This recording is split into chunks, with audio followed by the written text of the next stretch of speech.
사랑하는 성도 여러분, 우리는 계속해서 지난주에 이어서 갈라디아서 5장에 있는 말씀 중에 성령의 열매들을 살펴보고 있습니다. 오늘은 그 두 번째 시간, 성령의 열매의 첫 번째인 사랑의 열매를 살펴보려고 합니다.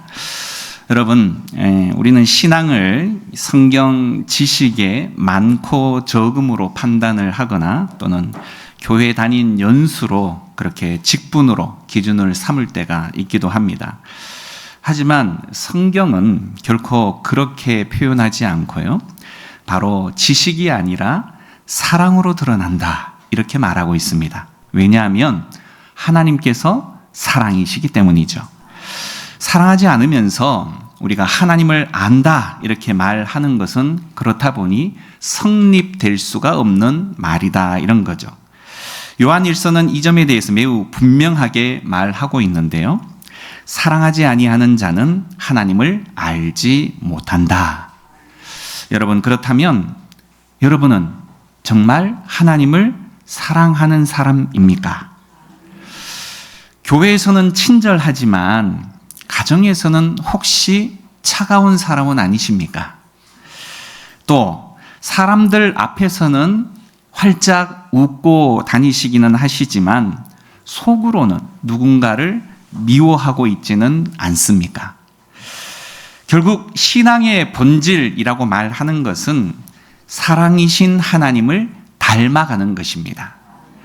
그래서 신앙이 깊어질수록 우리의 인격이 변화되어지는 것, 그것이 드러날 수밖에 없다는 거죠. 따라서 성령의 열매라고 말하는 이것은 단순히 착한 성품을 말하는 것이 아니라 하나님을 닮아가는 인격이고 또 하나님의 생명이 우리 안에 있다라고 말하는 증거가 되어지는 것입니다. 오늘 말씀은 단순히 사랑이 무엇인가 이것을 설명하려고 하는 것이 아니라 사랑이 없는 신앙은 가짜다, 이렇게 아주 강력한 도전을 우리에게 던지고 있다는 것입니다. 그래서 오늘 이 시간은 좋은 말씀을 듣는 시간이라기보다는 우리 자신의 신앙을 점검하는 시간이 되어야 할 줄 압니다. 갈라디아서 5장에서 바울은 성령의 열매를 이야기를 하면서 그 첫 번째로 사랑을 말합니다.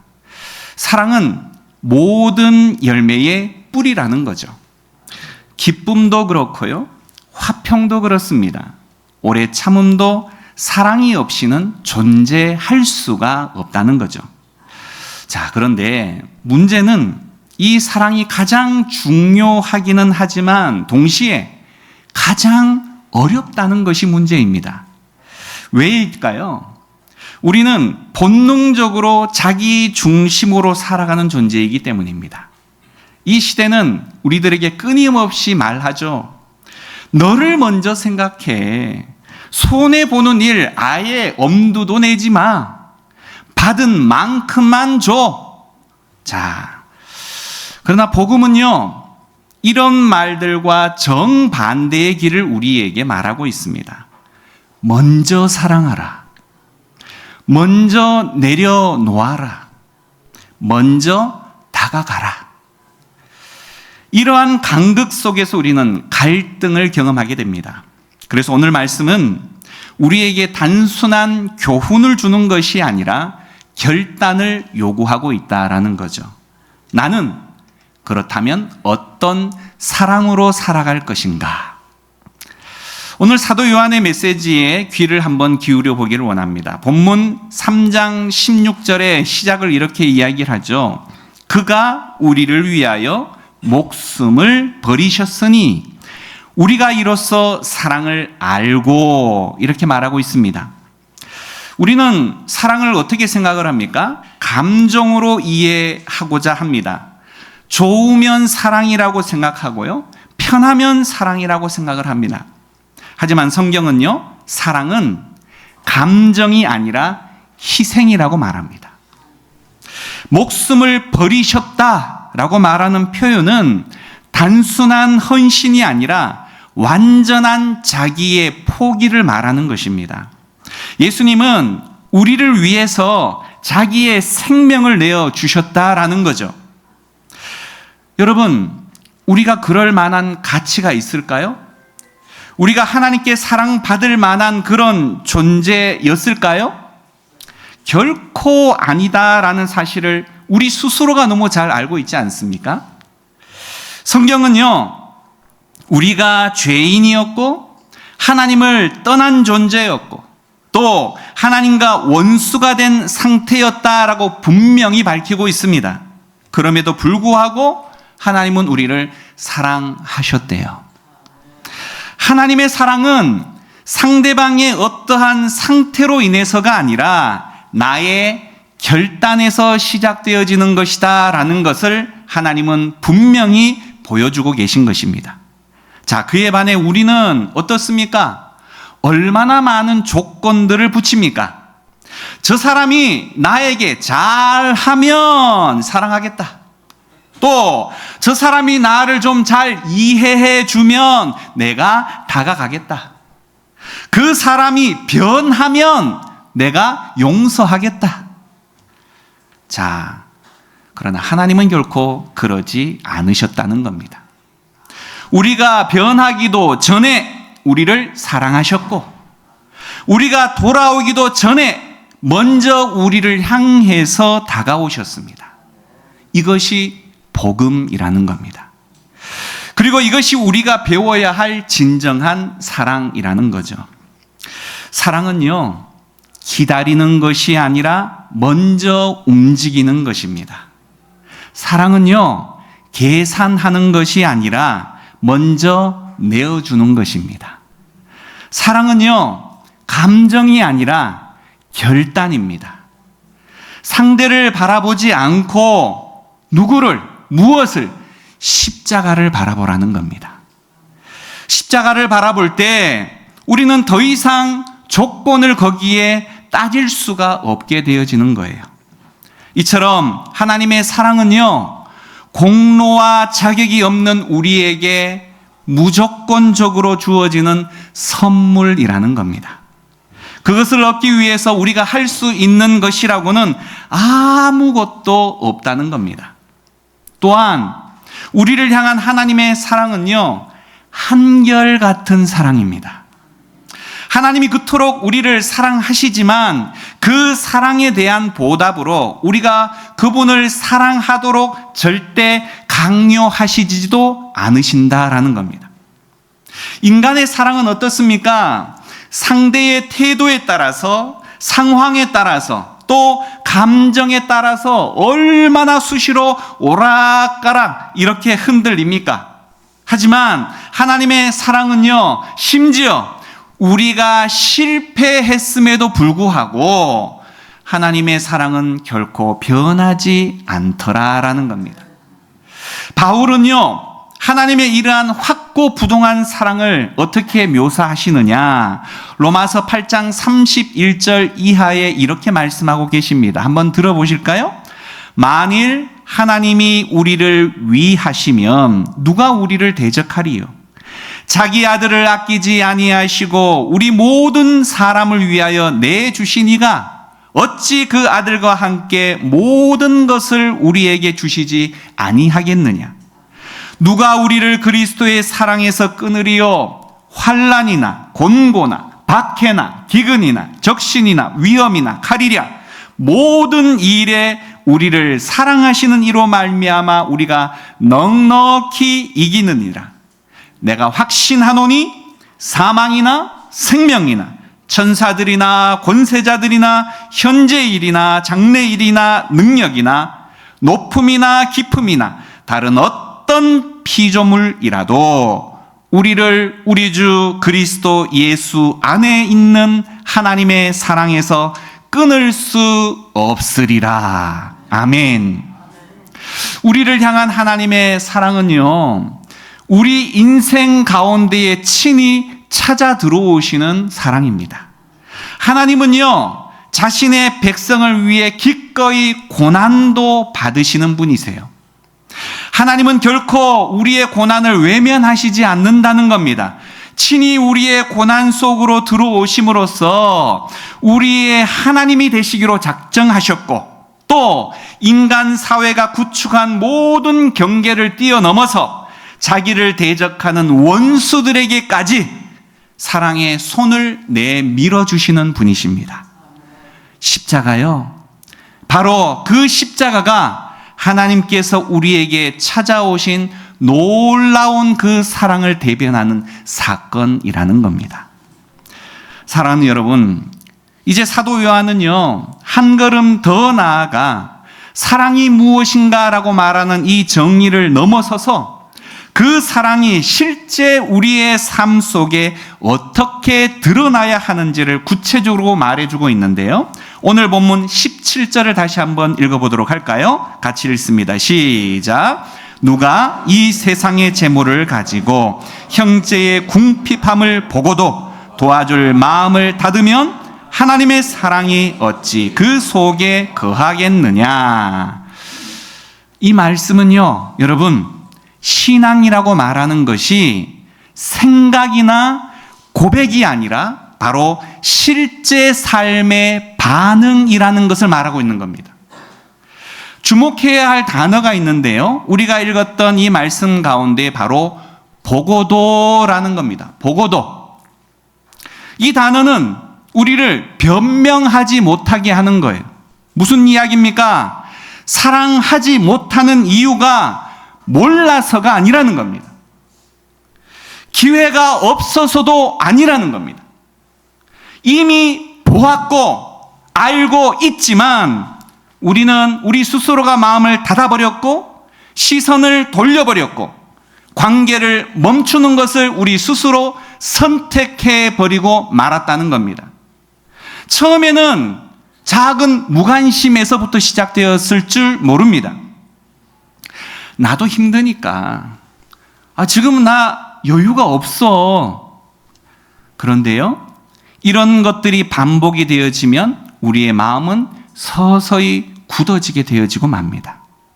나중에는요, 누군가의 아픔을 보아도 아무런 느낌이 들지 않아요.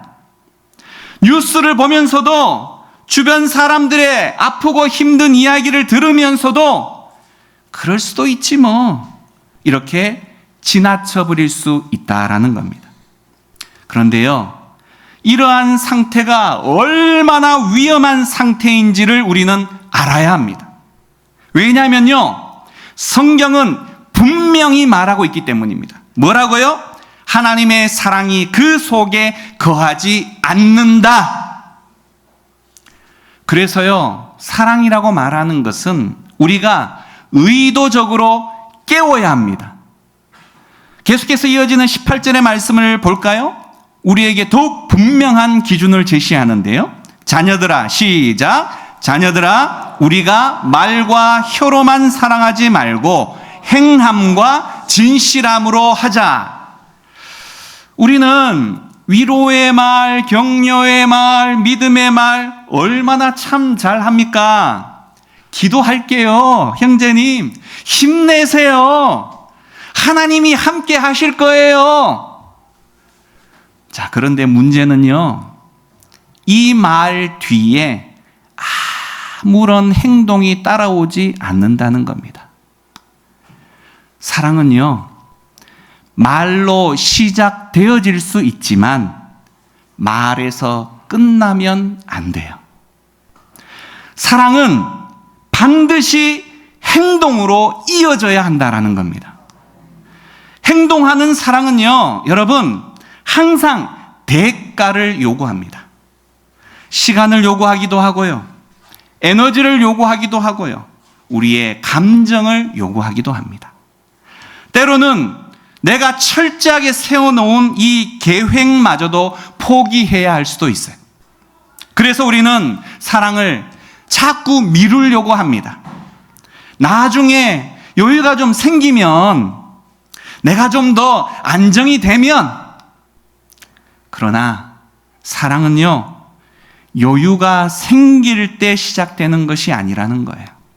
사랑은요, 우리가 결단할 때, 사랑하기로 결단할 때 시작되어지는 것입니다. 한 직장인이 하루 종일 일을 하고 집에 돌아왔습니다. 몸은 파김치가 되어졌고요. 마음도 이미 다 소진이 되어져 버렸습니다. 여러분, 매일 경험하는 일들이죠? 네. 자, 그런데 그때 누군가에게서 연락이 오게 됩니다. 그리고 이렇게 여러분을 향해서 요청을 합니다. 야, 나 지금 너무 힘든데 잠깐 나랑 이야기 좀 할 수 있을까?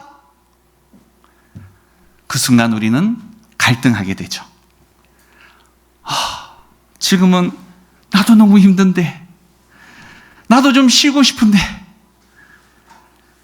여러분, 바로 그 지점에서 사랑은 선택 사항이 되고 맙니다. 그에게 시간을 내어줄 것인가? 아니면 여러 가지 합당한 핑계로 미룰 것인가? 사랑하는 여러분, 여러분이라면 어떻게 하실 겁니까? 사랑은요, 거창한 순간에만 나타나는 것이 아닙니다. 이런 아주 일상적인 순간 속에서 결정되어지는 것이 사랑이라는 겁니다. 또 하나 예를 한번 들어볼까요? 우리는 가장 가까운 사람에게 너무 쉽게 무너지죠. 밖에서는 잘 참지만 집에서는 너무 쉽게 짜증을 내기도 합니다. 저도 그렇습니다. 밖에서는 잘 배려하지만 집에서는 그것을 너무 당연히 여깁니다. 저도 그렇습니다. 익숙하기 때문이죠. 그러나 사랑하는 여러분, 진짜 사랑은요, 가장 가까운 곳에서 드러나는 법입니다. 하나님은 우리의 현재 이 자리에 앉아서 드리는 예배의 모습만 보시는 것이 아니라 우리의 일상의 태도를 보신다는 거예요. 그래서 사랑은요, 특별한 일이 아니라 반복되어지는 우리의 태도입니다. 사랑은 한 번의 진한 감동이 아니라 지속되어지는 선택입니다. 사랑은 한 번의 결단이 아니라 매일의 순종입니다. 이처럼 사랑은요, 그냥 느낌이 아니라 선택이고요, 말이 아니라 행동입니다. 누군가를 위해서 시간을 내고 마음을 쓰고 불편함을 감수하는 대가를 지불하는 거예요. 그리고 그 사랑이 우리 안에서 드디어 밖으로 흘러나가기 시작을 하게 되어질 때 비로소 우리는 하나님의 사람으로 온전히 살아가기 시작하는 것입니다. 이제 우리는 더 이상 사랑이 무엇인가를 아는 자리에만 머물 수가 없습니다. 이제 나는 어떻게 사랑할 것인가라는 질문으로 나아가야 한다라는 거죠. 사랑은 개념이 아니라 살아내어야 하는 삶이기 때문이라는 겁니다. 하나님처럼 사랑할 수 있는 능력, 여러분, 가능할까요? 가능합니다. 왜요? 하나님께서 우리에게 선물로 주신 것이기 때문이에요. 하지만 이것은 또한 과제이기도 합니다. 다시 말해, 열매는 언제나 선물이지만 우리의 수고를 마땅히 필요로 한다라는 거죠. 자, 그렇다면 실제 삶에서 이 사랑이 어떤 모습으로 드러나야만 할까요? 먼저 사랑은요, 보는 것에서부터 시작됩니다. 우린 너무 바빠요. 그리고 너무 내 생각에만 몰두하고 있습니다. 그래서 도무지 다른 사람을 쳐다볼 그런 여유를 갖지를 못합니다. 또 끊임없이 우리는 어떻게 합니까? 나와 다른 사람과의 삶을 비교하기에 급급하죠. 그러면요, 우리의 마음은 점점 좁아지게 됩니다. 사랑할 여유가 없어지게 되는 거죠. 그래서 사랑은요, 내 중심에서 벗어날 때 비로소 시작되어질 수 있습니다. 그리고요, 이 사랑은 먼저 다가가야 하는 거예요. 관계 속에서 가장 어려운 게 뭡니까? 먼저 내 손을 내미는 것 아니겠습니까? 하지만 성경은요, 먼저 사랑하라 라고 말합니다. 감정이 준비되어질 때까지 기다리면 우리는 영원히 사랑할 수 없을지도 몰라요. 그래서 사랑은요, 결단입니다.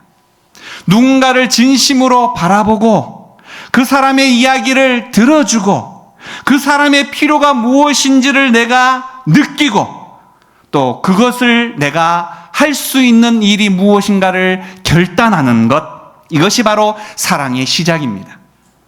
작은 것부터 시작하면 됩니다. 절대 사랑은 거창한 것이 아니기 때문이죠. 작은 인사요, 짧은 메시지 하나, 따뜻한 말 한마디, 이것이 사람의 마음을 움직이는 것 아니겠습니까? 특별히 우리는 너무 자주 내 것이라고 말하는 이 생각에 사로잡혀 있습니다. 내 시간, 내 돈, 내 능력. 자, 그러나 성경은요, 네 것 아니라 맡겨진 것이다 라고 말합니다. 이 관점이 바뀌면요, 우리의 삶이 좀 바뀔 수 있어요. 시간이 남으면 누군가를 섬기는 기회로 삼을 수 있고요, 물질이 생기면 꽁꽁 쌓아두는 것이 아니라 흘려보내는 통로가 되어지는 청지기적인 삶, 그게 바로 사랑이라는 겁니다. 만일 하나님께서 내가 필요로 하는 양보다 많은 것을 맡기셨다라고 한다면 궁핍한 이들에게 하나님을 대신해서 그들에게 양식을 공급해 주라라는 그 하나님의 음성을 들을 수 있어야 합니다. 우리는 언제나 자기중심적 성향을 가지고 있기 때문에 우리의 눈을 열어서 다른 이의 필요를 볼 수 있게 해달라라는 기도가 꼭 필요하다라는 거죠. 우리가 진정한 청직이라면 우리의 권한 아래에 있는 모든 것을 만물의 소유주 하나님의 그 목적을 이루는 데 사용할 수 있게 되어질 것이고요, 나아가서 내 것만 붙들고 있을 때에 경험할 수 없었던 서로 나누는 형제애의 기쁨을 경험하게 되어질 것입니다. 사랑하는 성도 여러분, 이제 말씀을 정리하고자 합니다. 우리는 사랑에 대해서 너무너무 많이 들었어요. 그렇지 않습니까? 오늘 설교가 처음이십니까? 아니죠. 용서하라는 말씀도 수도 없이 접했어요. 그렇죠? 몰라서 못하는 것이 아니라는 이야기입니다. 성경은 단 한 번도 감정이 준비되면 사랑하고 감정이 준비되면 용서하라고 말하지 않습니다. 오히려 그저 사랑하라라고 명령하고 있다는 거예요. 명령은요, 내 마음대로 선택할 수 있는 것이 아니라 명령은 순종의 대상입니다. 그래서 우리는 이 순간 사랑하기로 선택하고 사랑하기로 결단해야 합니다. 우리가 받은 사랑에 대해서 확신하게 되어질 때 사랑은 비로소 우리 안에서부터 밖으로 흘러나갈 수 있는 것입니다. 사실상 우리는 결코 사랑할 수 없는 존재였죠. 그러나 하나님께서 먼저 나와 같은 자를 사랑해 주셨습니다. 이제 그 사랑이 우리를 바꾸었어요. 그리고 그 사랑이 우리를 통해 다른 사람에게로 흘러 나아가야 합니다. 혹시 지금 마음속에 말씀을 들으면서 떠오르는 사람이 있으십니까? 여전히 미운 사람, 여전히 피하고 싶은 사람, 나에게 잊지 못할 상처를 준 사람, 그분이 아버지입니까? 어머니입니까? 형제입니까? 동기입니까? 아니면 여러분의 직장의 상사입니까? 하나님은 오늘 말씀하십니다. 내가 너를 사랑한 것 같이 너도 사랑하라. 주님, 저는 아직 준비가 되어져 있지 않아요. 조금 더 마음이 정리가 되면 할게요. 여러분, 사랑은요, 준비된 사람만 하는 것이 아닙니다. 부족한 상태에도 그래도 그 자리에서 시작하는 겁니다. 그래서 하나님은 우리에게 거창한 것을 절대 요구하시지 않습니다. 오늘, 바로 지금 딱 한 걸음만 시작해. 오늘 말씀을 듣고 여러분이 해야 할 일은 거대한 변화가 아니라 단 한 가지, 바로 그 사람에게 다가가는 겁니다. 마음이 불편했던 그 사람, 상처받아 피하고 싶었던, 그리고 피하고 있었던 바로 그 사람에게 한 걸음 내딛는 겁니다. 문자를 보내도 좋고요, 전화를 걸어서 짧은 인사를 건네도 좋습니다. 중요한 것은 행동입니다. 생각은요, 사랑은요, 우리의 이 생각에서만 머물면 아무 일도 일어나지 않습니다. 하지만 행동으로 옮겨지는 바로 그 순간 하나님이 일하기 시작하십니다.